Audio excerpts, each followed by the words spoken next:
This time on Custom Works, in a one-off special, we'll be going back onto other things next week, but we're on the Slaughtermatic Meat Wagon. Whoa!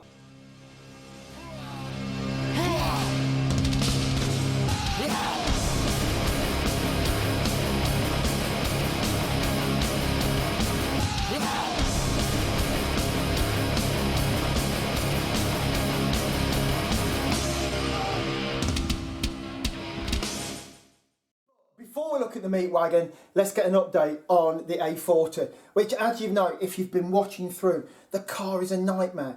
It's like the reverse Midas touch. Everything you touch turns to... It's really hard not to swear. Just turns to rubbish. But yeah, it's so much. And this week, I've been looking at the wiring. Me and an auto electrician have been looking at the wiring, and we realised that there was no wiring in that car that could ever be used. It was just junk.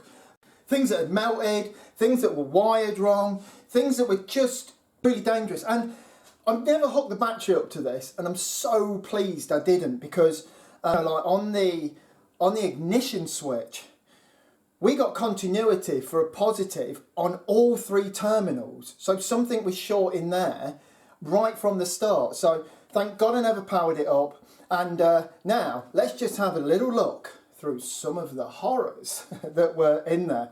Nothing's got relays, everything's just wired in, wired switch, no relay anywhere. So everything was running at full bore. Main earth was used, someone used speaker wire to give the body its main earth, which was attached to this little rail. You can still see a bit of like, it's like the stuff you know, like you earth your amp with. Just rubbish. And then let's start. You know, it's hard. There's just so many bad things here. So first up, you get. I've took the terminal off the end of this, but this went to the battery. You think this is pretty good. This is good. But the minute it went under the battery, wait a minute, what's this? It's like a join in it, and just a piece of like jump lead that is not as thick as the advertised bit at the top. It just goes down to that. So that absolute rubbish. Literal horrors like this. Just all through the car. Just unbelievable. And the amount of accessories that have been added on to each, you know, like battery terminal was just unbelievable. I can't, sadly, in taking all the stuff out, I've lost the bit where some stuff had actually been melting in the car. Basically lots of bad stuff. Lots of things like this, taping. Behind the dash, lots of Scotch block sort of nonsense. Much dodgy, cheap spade connectors and stuff. But anyway, what we did was get rid of it all. So pretty soon we'll be wiring that, making sure it's safe, making sure it's good, and making sure it's not going to burn down, because it's a fiberglass car and it would really burn. Okay, so at the minute we've got a load of wiring stuff we're waiting for on the A40, and we've got a little bit of break in that just while those parts come in. So what we're going to be doing, we're going to be looking at the Meat Wagon again. This is one of my all-time favourite projects. I just think it's just awesome. It's massive, long, heavy, just a really cool car. So last time we were working on this, we were looking at that rear bumper. We're going to be looking at that again in this episode. But for now, let's just have a look at where we are with the Meat Wagon.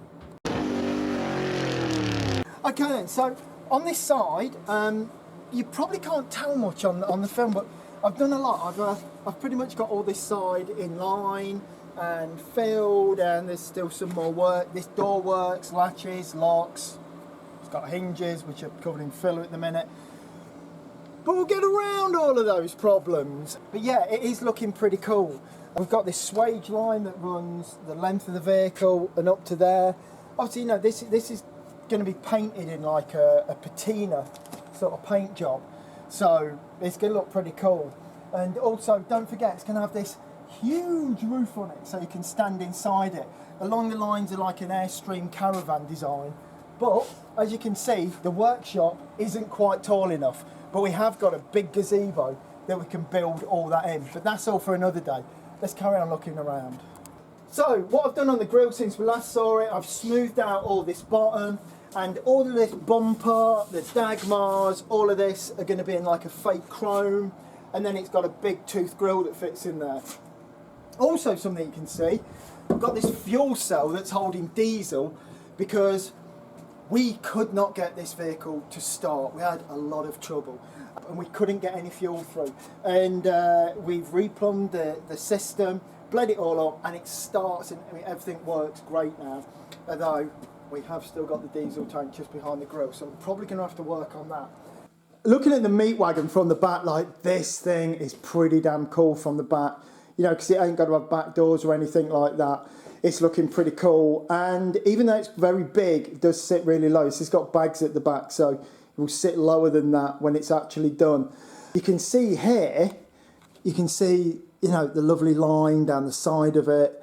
Really, you know, it's got some quite nice flowing lines, this car has. On the other side there, it's all going up there and all looking pretty smooth. Back of the Meat Wagon, it's all looking really good.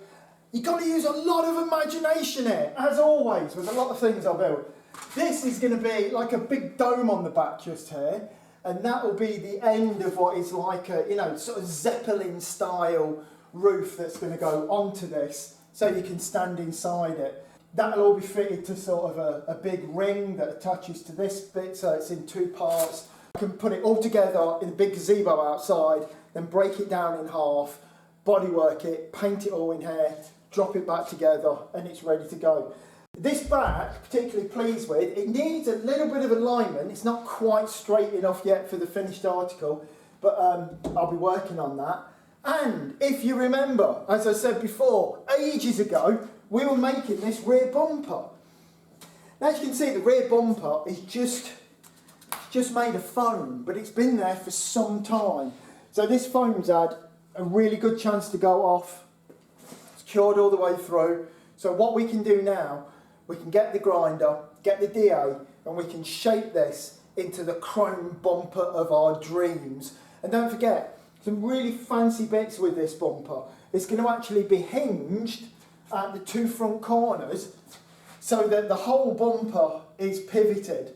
So when it's hanging down and the bags are low and this is literally dragging the tail of the van on the road, it will always just go with the road. It's never going to be rigid so it just like knocks and gets damaged. It will always have that bit of movement in it. So let's get it off the car, let's shape it up, and let's make this pile of polyurethane foam into an awesome bumper. Right, and so first thing we've got to do, get this off. Now, it's been quite a while, it's been a couple of months, and I normally forget everything I learned the day before just by sleeping. So, I might have a bit of trouble getting this off, but let's see how we go. We'll get it off, we'll get it mounted up, and then we'll get some shape to it.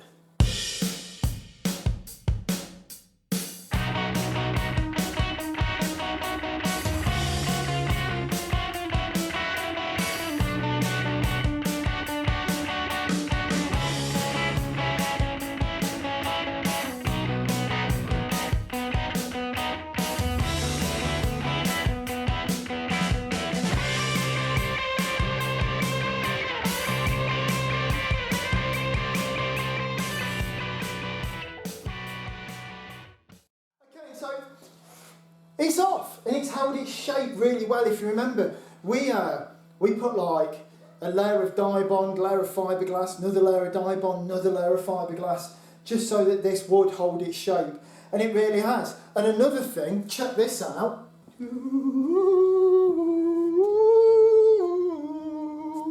Mystic chisel, floating for who knows why.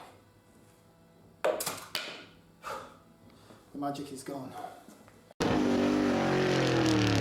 As you can see, this has really worked. The strength in that, it's got a bit of spring, but it really does hold its shape. And it was absolutely essential that we got this sort of 20mm gap between the back of the Meat Wagon, because it's got that curve to it, and this.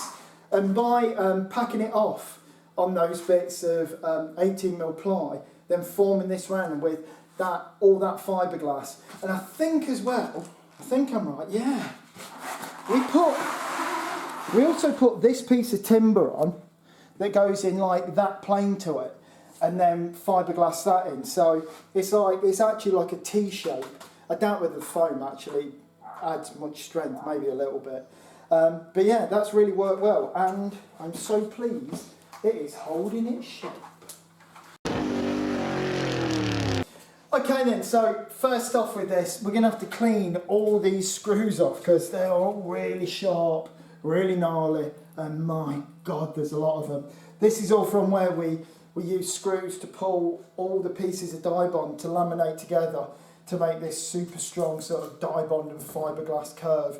So I'll get rid of these, clean all these bits of wood off the back, which I can't even get to the screw head, so that's going to be an angle grinder job. Get all this tidy, and then we can look at shaping the bumper.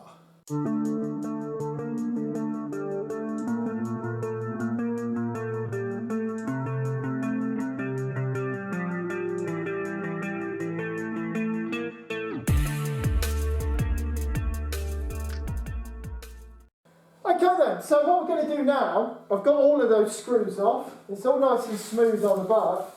What I'm going to do now, I'm going to grind around and get this line, and also somewhere in there, this, which is going to be the centre of the bumper, I'm going to get those two lines clear and then start to put a curve onto it. So, brand new sanding disc in the grinder, let's get to it.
Okay then, so that is all that. Sanded up with the DA. Although it's a little bit like 50p because I've done it with the DA. What I'm going to do now, I'm just going to go over it with some 40 grit and just lightly sand it by hand. And what I'm going to do, I'm going to glue 2 bits of 40 grit together. And there we go. And it's just always better, you can always get the curve just a little bit better with your hand. However, I never really bother that much. As you can see, there's holes and stuff in this. Doesn't matter because I'm going to cover it all in silver tape. I just really don't want there to be any high spots that are going to come back to bite me later on. So give it a sanding.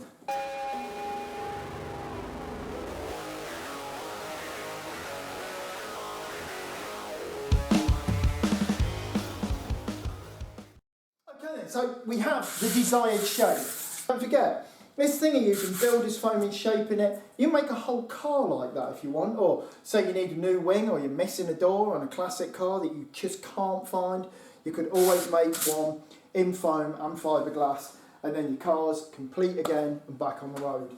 But for now, what I'm going to do, I'm going to spray this in the contact adhesive, then cover it in silver tape, the sort of stuff you have on ducting. You'll notice as well, I've only done the top edge of this, and I've not done the underside edge. This takes a long time, and a lot of effort, and for a truck that's going to sit that low, to spend that much time smoothing and perfecting underneath the bumper, it's just not worth doing. So what I'll do, I might even cut that section off and not have it at all, so I can drop that bumper right down to the ground. But yeah, to finish that, when no one's ever going to see it, probably not. However, if I was doing a show car and it was going to be on mirrors, then obviously I'd do it. But for the Meat Wagon, probably not. Okay, so it's all covered in silver tape. Sometimes with the expanding foam you can put fiberglass on that and it eats the foam away as it dries. This just provides a barrier. You could use any type of tape. I just like the silver tape because it moulds the shape well. This is probably more important if you sculpt something out of polystyrene and then try to put fiberglass over that, because it really is, it's like, you know, it's like doing a wee on some snow, and that's never good.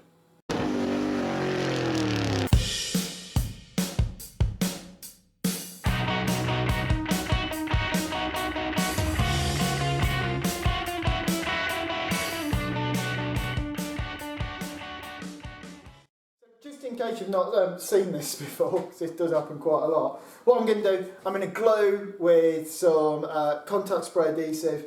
I'm going to glue fiberglass to this. It just holds it there while you're doing the resin thing. On this, what I'm going to do is I've ground back this piece and I've ground back the top. And that's just a quick, really easy way of making sure the tape is right to the edge. Because I do want the fiberglass to actually stick here, and I want it to stick to the top, just so that there's some strength there. So I've cut these bits back. What I won't be doing anything like this and then trying to bend it around the back edge, because that will always make this bit bubble up. There's nowhere stopping that. So I'll only be going to that edge. If I go over, I'll be letting it sail across. And also here, if I go over, I'll just let it sail across. Then I'll run the grinder around those two bits when everything's dry, and I'll have my nice swept compound curve.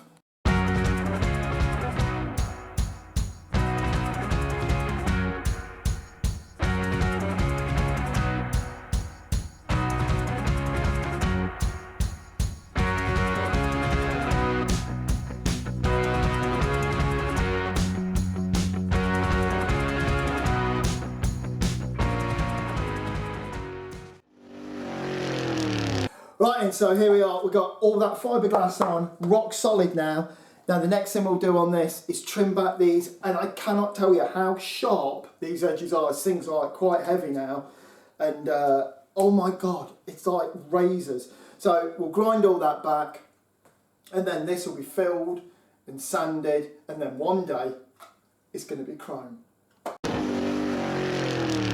Okay, so that's about it for this week. Next time, I'm not too sure what we're doing, but we'll be doing some more crazy stuff in the workshop. Also, next weekend, I'll be at the Nationals, the Modified Nationals in Peterborough. So come, see me, say hello, and I might even have some free stickers on me. So, between now and then, thank you very much, and a good night.